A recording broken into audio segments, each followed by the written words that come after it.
Welcome to another edition of Whiteboard Chef Management. And obviously we are not doing this on the whiteboard today, but it is part of the ongoing series about sales mix, theoretical food cost, actual food cost, and how theoretical food cost is such a necessary thing to know when you are going to your P&L meetings.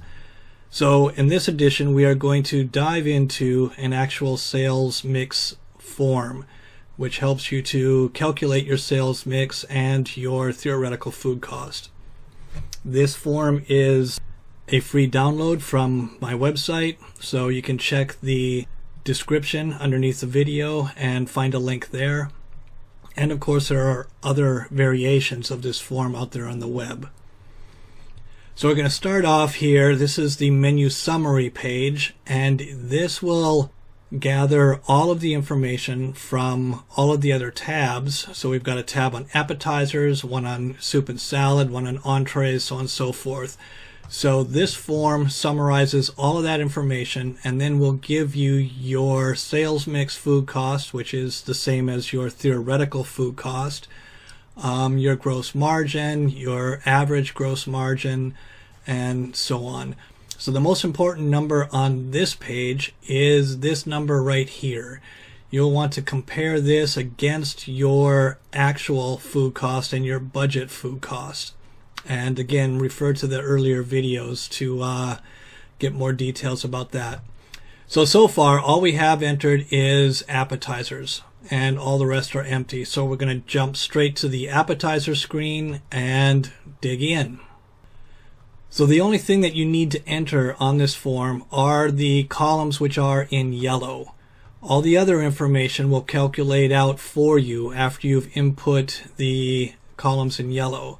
So under your appetizers, you'll put in all of your appetizer menu items, and then from your POS system, you will pull the amount of sales for each one, and you want to coordinate this in sync with your period end inventory, whether that's a weekly inventory or monthly inventory.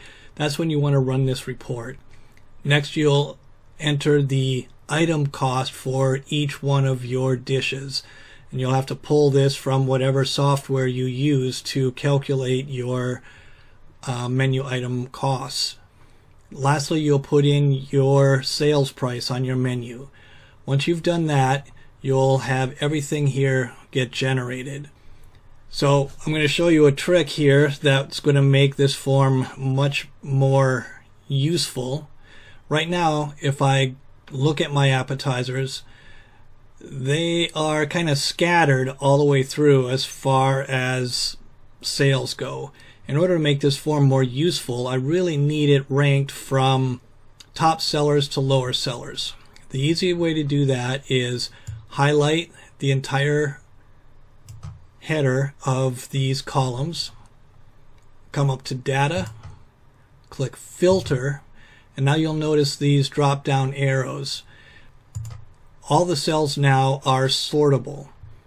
So if I click on this arrow here, sort largest to smallest, and now I've got all of my items resorted according to volume of sales. So crab cakes is my biggest seller, followed by clams, followed by pork belly, and so on. This is going to make analyzing this sheet a lot easier because now I know here are my top sellers and here are my bottom sellers. So let's go through real quick and just look at what each cell or column does. Total quantity sold entered from your POS, a percentage of popularity, your food cost percentage by item. Now you'll notice here that some of them are in red. We've entered that the budgeted food cost for this venue is 30%. So any food item on here that is over 30% is automatically going to highlight as red. As we've discussed in the past, though, that's not necessarily a bad thing. Item margin. So this is the amount of money that you make off of each item, and that's important to know. We'll also get into that later, but essentially it is your sales price minus your food cost or your item cost. Margin rank position. This is extremely valuable, and we'll get into this also a little bit later, but essentially it is showing you what your highest margin items are. So number 1 is $13.50, number 2 $11.75, number 3 $11.50. So this ranks your profitability off of each one of your menu items. Total cost is simply total numbers sold times your item cost. Same thing for revenue, and the same thing for margin. Total items sold times the amount of margin you have on each item. These 3 columns here are really more used just to get this category information. So I'm not really going to dive into how these 3 work, because their whole purpose is to generate this column. If you're really interested, you can jump over to the instruction tab, and it does go into detail about each one of those categories or columns, but we'll leave that alone for now. So, menu category. We have stars, question, plow horse, challenge, and dogs. And these are categories of how your menu items are ranking, and they give you information about the quality of the item as far as profitability and sales. Down at the bottom, you have an average margin of $8.88. This is the average margin of all of these items here. What that is useful for is first calculating kind of its rank and its, popularity over here, but also when you're running a special, you kind of want to look at this. You don't want to be running a special that is going to sell a whole lot of things that have less profit than your average margin. You really want to try to run menu items and specials that are going to generate more income than your average margin. Food cost sales percentage. So this is your theoretical food cost, and it's based upon these specific items with these specific quantities, and based upon this information here, this is your food cost. If you look at the budget food cost of 30%, there is no way that if you sell these items with this sales mix that you're going to get anywhere close to a 30%. A 32.2 is the very best that you can hope for, and your actual food cost is going to actually be higher than that. Alright, so let's come back up and dive a little bit deeper into these columns. Okay, so your crab cakes, it is your top seller. It's a 39.5% food cost, which is quite a bit, like 10 points almost above your 30%, but it's rated over here as a star. Now, why is that? It is because you have $11.50 margin. It is the third highest profit item on your entire menu, so 3 out of 10 is awesome, and it is your highest seller. So for those reasons, this program rates that as a star, and you really probably don't even need to mess with that. And the same for all 4 of these items. They're all considered to be stars. They all have acceptable food costs. The 39.5, again, on the instruction tab, there's some information about how this calculates it as a pass over here. But all 4 of these are among your very top sellers and among your top rank items. So that is awesome. That makes them stars. Let's go to question. All right. This item here is labeled as a question, and it's your olives. 60% food cost. That's actually pretty dang hideous. Cost is $1.80. You're selling it for $3. you only have a dollar margin, and it has a margin rank position of number 10. So it is the item that you make the least amount of money on, but it is in the 5th position as far as sales go.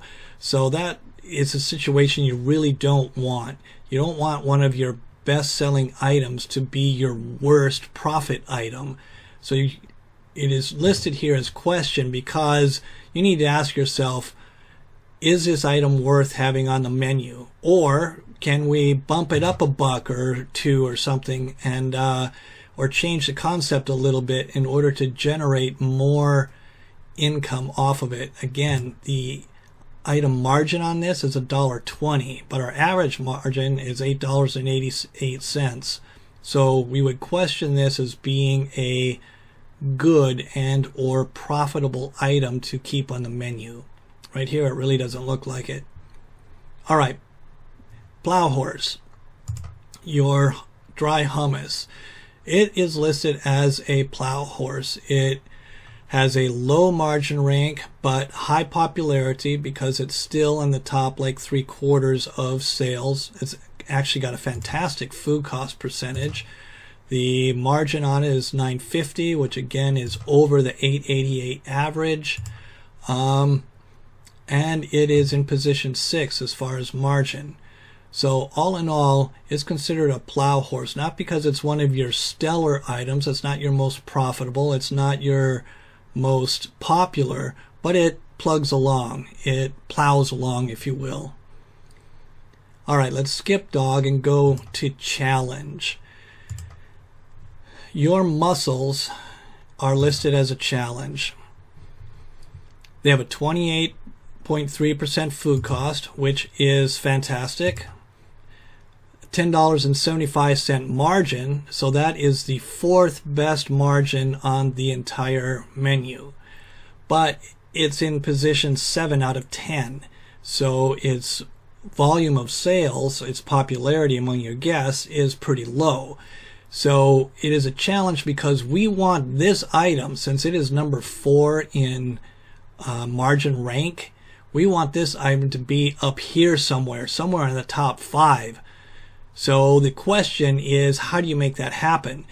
Is this dish buried on the menu somewhere kind of obscure where guests aren't seeing it? Use your menu engineering knowledge to evaluate, is there a better place to put it? With menu engineering, people's eyes follow specific patterns or specific paths on your menu. So there are high real estate areas and low real estate areas. You want to move these mussels into one of those high real estate areas where people will notice it quicker and therefore purchase it more frequently. Or maybe you need to change the description, make it sound more appetizing, or maybe there's something off-putting in the description. Or maybe it's a matter of just getting your sales staff on board with selling it more frequently. But regardless, that is a challenge. It's a fantastic item as far as profit to the bottom line, and you need it to be moved up here into a higher sales volume. So let's look at the dogs now. We've got 3 dogs. They are your salmon dip, the charcuterie plate, and the cheese plate. All 3 have pretty dang poor food costs, although that's not necessarily a reason to consider them a dog. If we go over here, the main reason they are dogs is because they are low in popularity rank and low on margin rank. Those two combined, and especially if they've got a fail on the food cost, make them dogs. And if you look over here, they've got, it's in position 8 on margin rank, 7 and 9. And they're at the bottom of the barrel on your sales. So because of that, those 3 items are dogs. And best case scenario is to probably get rid of them, so that therefore people will be left with your higher margin items and have choices which will generate more revenue for you. Alternately, you could try to rework 1 or 2 of them to change the recipe to make them either more popular and more profitable, but you got to do something with them. So in summary, let's look at the most important information on this particular sheet. First of all, your quantity sold, or your volume of sales. This is extremely helpful because it indicates what items are your most popular and what items are your least popular. Next most important item is not food cost, all right? It is actually your margin rank position. This column here tells you which menu items are the most profitable and which ones are the least profitable. These are the items that you want to promote on your menu. You want to use this information in order to put your items which are in margin rank 1 to 5 into the best positions on your menu. This column is also pretty useful in that it gives you information about the status of your menu items. For me, I really look at question or challenge and dogs, especially dogs. It's nice to know the stars. I'm probably not going to change those, but knowing what your challenges are and what your dogs are is extremely useful. Average margin, again, is really important for when you add new menu items, making sure that that new menu item is hopefully higher than this, or if you are running a special, so that you run specials which generate a higher profit than your average margin. And lastly, extremely important, is your sales mix food cost percentage, which is also your theoretical food cost percentage. This number here is the food cost for your appetizers based upon this quantity sold. This number is going to change based upon how many of each item you sell, because you look at your food cost percentage for each dish, they change a lot, which is going to impact this.